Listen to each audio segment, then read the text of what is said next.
السلام عليكم الخوت. قبل ما نبدا الفيديو ديالي بغيت نفكركم غير في لايك واشتراك في قناه ديالنا الخوت، حيت عايشة من خير المغرب ونكرا خير يا منكر تطلعي هكا وتكلميني بالطريقه هذه. لا أنا 11 سنة عشت في المغرب ولا سمعت كلمة عيب من المغاربة خوتنا، ولا سمعت كلمة عيب. 11 سنة يا عالم، 11 سنة. عشرة جزائرية لتو غاديك تقريب في ما يقارب 4 ملايين جزائرية يعيشوا في المغرب. أما توانسة فحدث ولا حرج. إن كانت هذه الكلمة فقط هي التي تؤذيك فنقول الحقيقة أحسن. احنا التوانسة كل يوم بالعشرات الطيارة من تونس العاصمة الكازا كلها توانسه يروحوا يخدموا غاديكا. كان الكلام هذا يوجعك، انا ما يوجعنيش، انا نفتخر به لان نروح المغرب، نحب المغرب وما ننساش خير المغرب. ولادي ما ينساوش خير المغرب، فهمتني؟ ونتمناو الرجلين نتاع ذاك الملك يخدمنا في بلادنا، فهمتني؟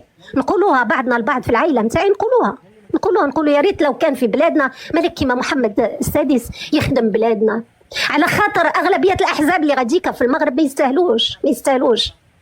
انا والله طلعت سو باش نكلمك كلمه واحده.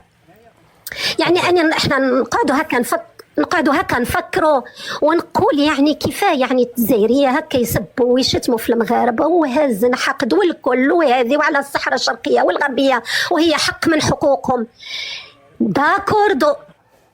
داكوردو نقولوا باهي اوكي، اما نحن يا كلاب في تونس ديكو خليقتنا، احنا حسبتونا ولايه يا كلاب. تقول لي في تونس في الشارع بورقيبه تقول لي ما سكري فمك، احنا اللي نوكلوا فيك واحنا اللي نشربوا فيك. هذا سؤال. بارك الله فيك. كان ما عندكمش رحمه على التوانسه جيرانكم، احنا ما عملنا لكم شيء، وتسبوا في الرادصه نتاعنا وتسبوا في النساء تاعنا ونسانا بالنسبه لهم جمله واحده ما عندناش نطيقوهم، جمله واحده. والله يا ولدي والله راهم الشعب، يعني الشعب المنكر، شعب آخر الدنيا، شعب يأجوج ومأجوج، شعب يأجوج ومأجوج نبث وتزرع وعمل جذور في أفريقيا. بالله عليك لماذا أنتم كتونسيين وكليبيين وكأخوتنا في مالي أكيد مسلمين وإخوتنا بالمملكة المغربية، لماذا تعانون من هذا السرطان اللئيم، هذا السرطان الذي يدعي نصرته لفلسطين؟ تفضل. لأنه مدعم، لأنه كيان مدعم، لأنه كيان ما يشتغلش وحده، لأنه كيان مدعم، فهمتني؟ الغاز والبترول الكل، فلوس السوارد متاع الغاز والبترول الكل وين يروحوا؟ وين تروح سوارد متاع الغاز والبترول ليل ونهار مقابلني ومقابل الجزائر ومقابل تونس والمغرب؟ يعني وين سوارد الغاز والبترول الكل تروح البلدان اللي يعينوهم على تفرقة شمال افريقيا. يعني كيان يشتغل يقتل في الشعب نتاعو في طوابير والهملك. Where should you go if you have 8 days in Morocco? Here's a quick plan. Start off from Casablanca, the most important economical city in the continent. Head north direction to Chefchaouen. You can have a quick stop in Rabat, the capital, before you move on to Chefchaouen. In a half day, you can explore the charm of the Blue City. And don't forget to take stunning pictures at every corner. Now, head straight to Meknes to visit the Roman ruins, but keep going to Fez. Today entirely should be dedicated to explore and learn about this ancient city. Now it's time to travel to the Sahara Desert. Your goal should be catching the sunset with a camel ride, and you will fascinate having dinner at the camp, entertained with a night show. Day 7, Road to the 1000 Kasbahs, highlighted by a stop at the UNESCO Heritage Site, Ait Ben Haddou, known as the Moroccan Hollywood. Plan on finding a place nearby to stay the night.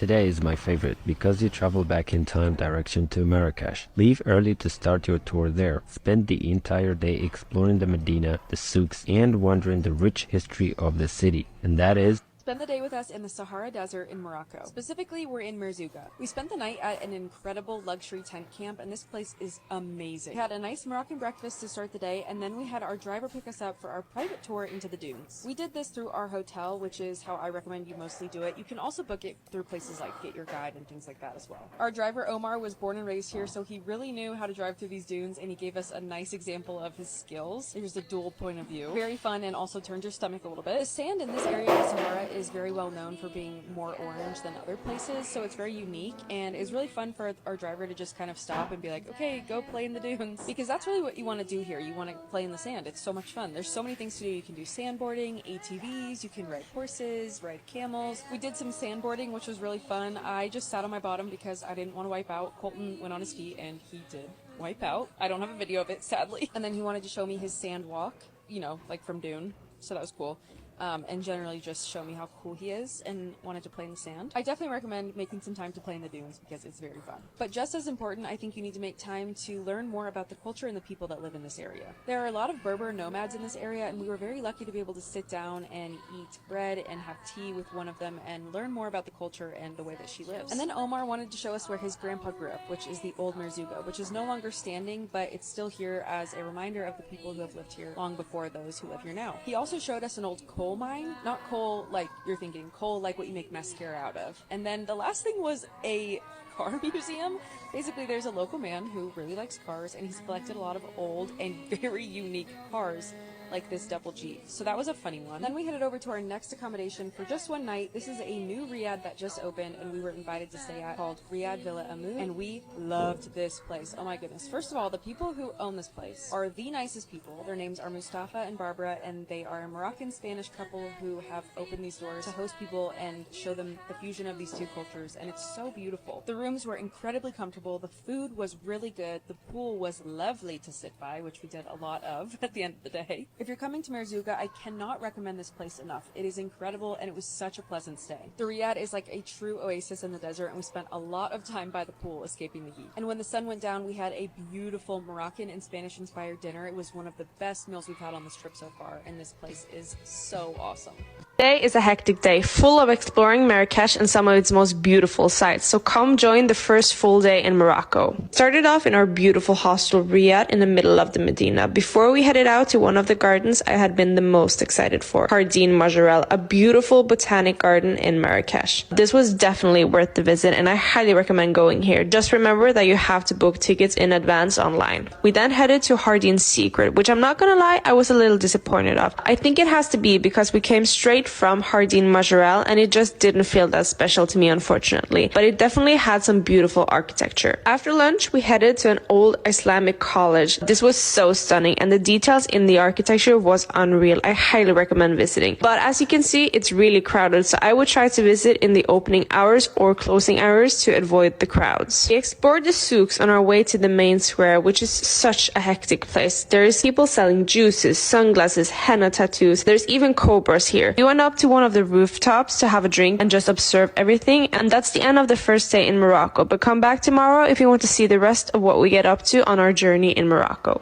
Already time for another travel day. Today we are going from Marrakech over to the coast of Morocco to a small town called Tamraght, which is just south of Tagazout. This town is a super small surfer town, so we're super excited to get back to the ocean. Had to carry all of our stuff through the Medina for about 10 minutes, and y'all, we were struggling. These cobblestones were not making our life any easier. Then we took a taxi over to the bus station and got on our bus to take us to Agadir, which is the closest big town along the coast. The bus ride was only about 3 hours, which was pretty nice, and it was super easy. And then once we got to Agadir, it was absolute chaos getting a taxi, but we finally got our taxi and made it over to our co-working, co-living home called Nomadico.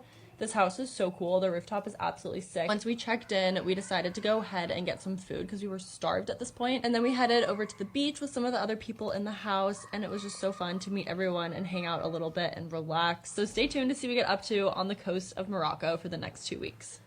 السلام عليكم الخوت. قبل ما نسالي الفيديو ديالي قبل نشكركم بزاف على التفاعل ديالكم، كومنتات زوينه ديالكم، لايكات، اشتراكات. هادشي كامل كيعاوننا باش نكملوا المحتوى ديالنا، حيت انه بفضل الله سبحانه وتعالى ثم فضلكم نتوما قدرنا نفوتوا 24000 مشترك، مع بعضنا نقدروا نوصلوا ل 40000 مشترك في هذا الشهر هذا. علاش لا؟ عندي الثقه في الله فيكم، وهادشي ما كان، وكنتمنى يعجبكم المحتوى ديالنا. وحاليا كنحاولوا نوعوا في المحتوى ديالنا، كننزلوا شي حاجات مختلفين، اي حاجه بغيتو نركزوا عليها اكثر ما تنساوش تقولوا لنا سواء في الكومنتات سواء في النمره ديال الواتساب ديالنا، ونتلاقاو في فيديو جديد.